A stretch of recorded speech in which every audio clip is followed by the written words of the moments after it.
cette édition d'information dont voici les titres.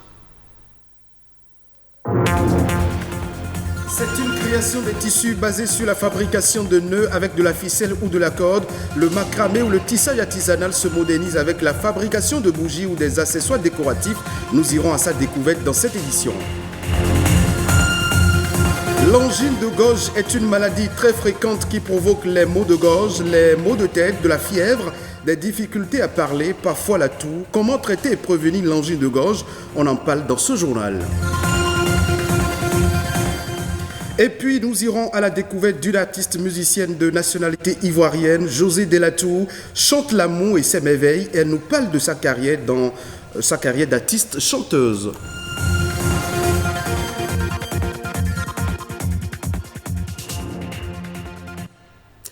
On démarre cette édition par cette information. En effet, les résultats de la deuxième délibération de la session de juillet du baccalauréat 2020 a été faite hier dans les centres d'examen. Ces résultats ont été publiés sur la plateforme e-résultats depuis hier.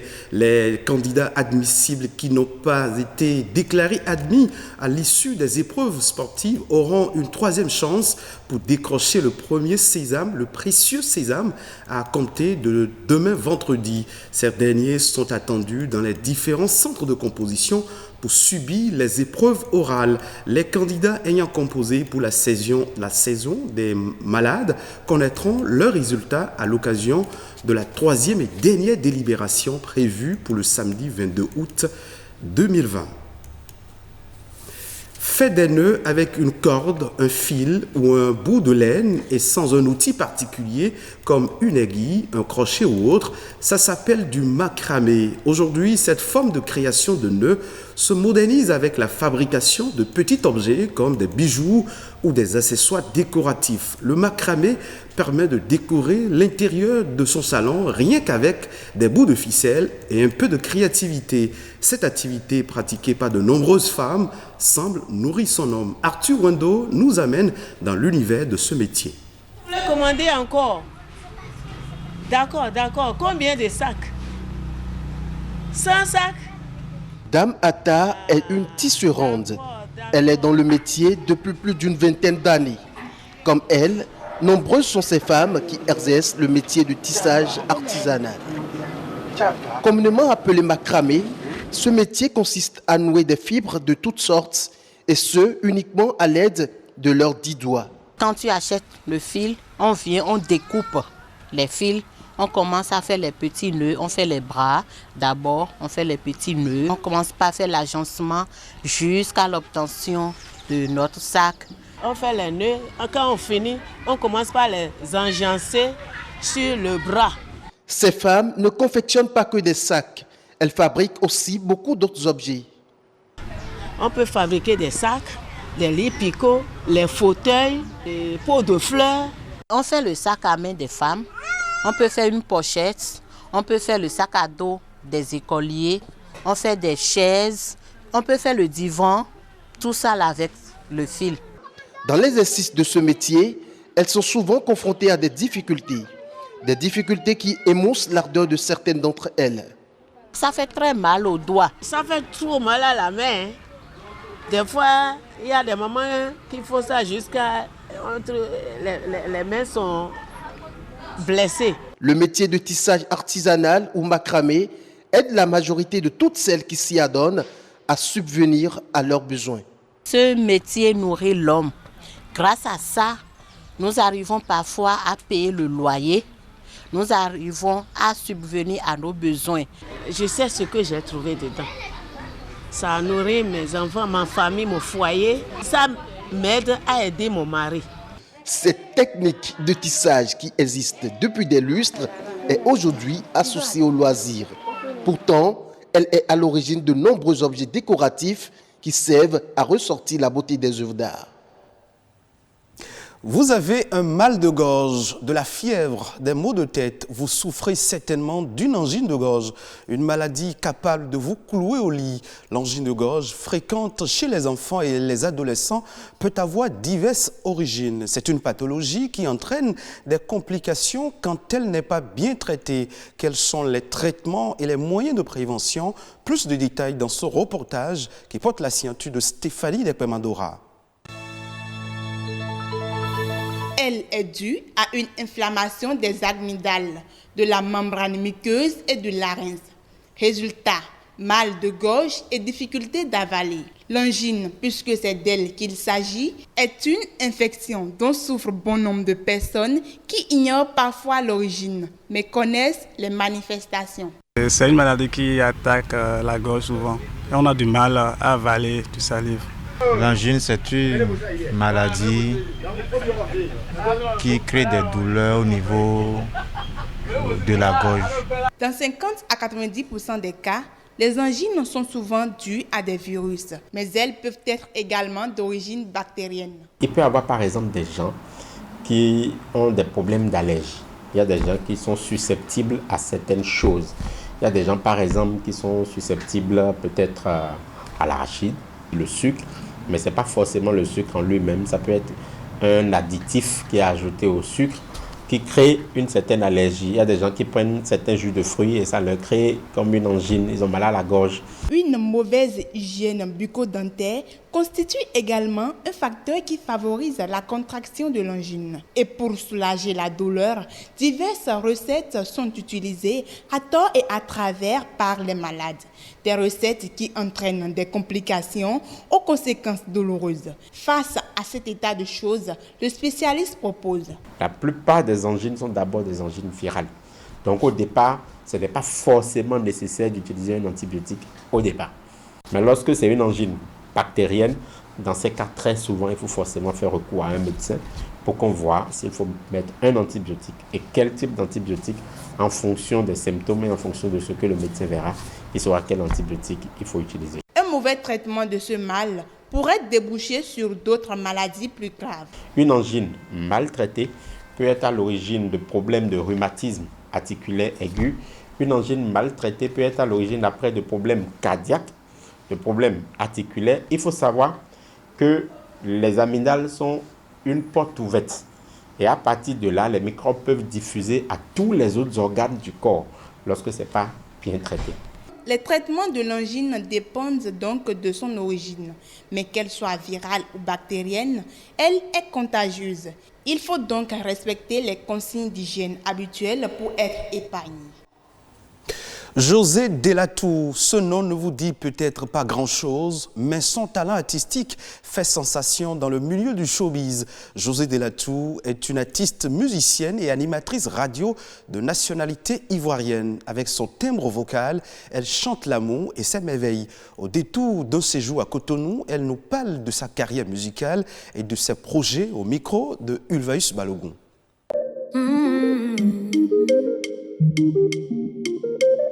Les problèmes et les ennuis peuvent durer des jours. José Delatour est une artiste, auteure, compositrice, interprète. On peut rajouter mon petit bout de chemin de co-animatrice radio qui est passée par les piano bars, la grande formation où j'ai fait quelques années. En gros, on va dire une douzaine d'années dans le showbiz.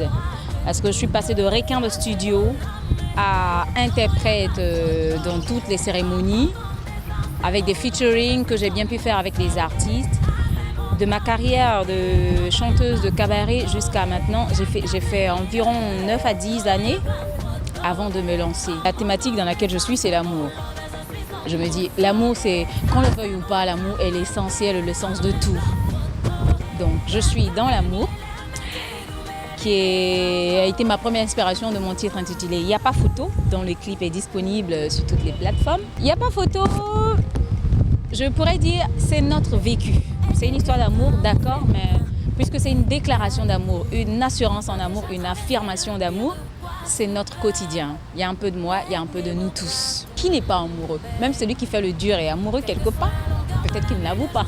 On est tous amoureux. Mais c'est surtout, comme je dis, une assurance en amour. Donc c'est une déclaration d'amour pour tous les couples, pour ceux qui assument leur relation, leur vie de couple, leur quotidien.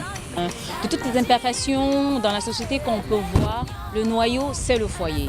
C'est la vie familiale, c'est notre enfance. Et c'est de là que tout part. On est un peu le résumé de tout ce qu'on a vécu, de tout ce qu'on a traîné. Donc c'est là-bas qu'il faut soigner les choses. Et j'aurais bien des thématiques à développer autour de la vie familiale aussi. Je veux valoriser la culture de chez moi. Et dans José de la Tour, il faut qu'on retienne cette identité musicale. Elle n'a pas forcément de nom parce que ce n'est pas une chanson à tendance ou à grande vague qui aurait une marque là tout de suite, mais c'est ma marque à moi. Quelle que soit la longueur de la nuit, le jour s'élève pour ton bonheur. À présent, faisons le tour d'horizon des sujets ayant fait l'actualité ces dernières heures au Bénin. C'est la nation en bref et en images avec Nadège Omolade Sani.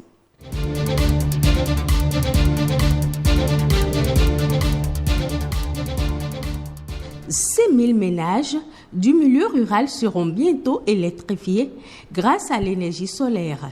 L'information a été rendue publique par le quotidien officiel La Nation. Cette électrification n'est que la première étape du projet Eureka qui va impacter à terme 26 000 ménages. Initié par le gouvernement du Bénin et celui des États-Unis d'Amérique, cette initiative vise à apporter l'énergie décentralisée avec un taux de couverture d'au moins 75% sur l'ensemble des zones prioritaires, ciblées où aucune extension du réseau électrique conventionnel n'est prévue avant 2022. Le Bénin ambitionne à travers ce projet d'augmenter la contribution des énergies renouvelables à son mix énergétique. Les communes de Malanville, de Karimama et de Bono sont en alerte orange. Une situation qui peut virer au rouge dans les prochains jours et s'étendre sur d'autres communes. Selon un communiqué du ministre de l'Intérieur et de la Sécurité publique, Saka Lafia, malgré les sensibilisations et les mesures de prévention prises par l'Agence nationale de protection civile et les autorités départementales et communales, certains citoyens continuent de faire preuve d'imprudence en adoptant des comportements à risque. Pour éviter l'alourdissement des dégâts d'inondation, le ministre de l'Intérieur a exhorté les populations à l'observance des consignes prises par les autorités politico-administratives. Le gouvernement envisage le recrutement de 100 gardes forestiers. C'est par un communiqué radiodiffusé en date du lundi 17 août 2020 que le ministre du Cadre de vie et du Développement durable, José Didier Tonato, a informé le public de l'organisation au titre de l'année 2020 du concours direct de recrutement de 100 gardes forestiers. Selon le communiqué du ministre, le concours vise à renforcer les capacités opérationnelles de l'administration des eaux, forêts et chasses. Des ateliers de formation au profit des sélectionneurs des équipes nationales vont débuter le 25 août prochain. À travers ces formations, la Fédération béninoise de football veut préparer les équipes nationales féminines et masculines aux prochaines compétitions continentales et internationales et à une meilleure saison 2020-2021. 3 thématiques seront au cœur des travaux. Il s'agit notamment des directives communes d'identité de jeu, des projets de préparation des sélections et le perfectionnement professionnel.